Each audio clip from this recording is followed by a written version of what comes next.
Ako na po uli at nagpapalik si Brianna Kawalin.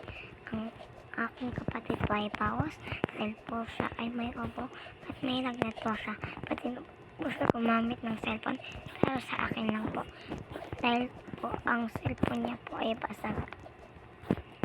So ngayon mag-reading your comments po tayo or ano po kayo, comment po kayo para po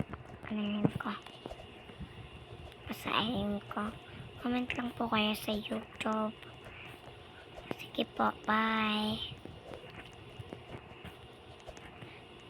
Ate, natanggal. Ano yung natanggal?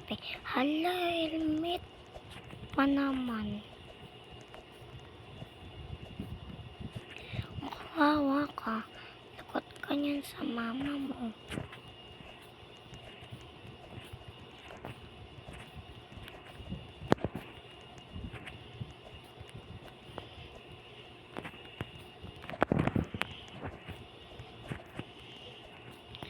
So guys, dito lang po ako nagtatapos.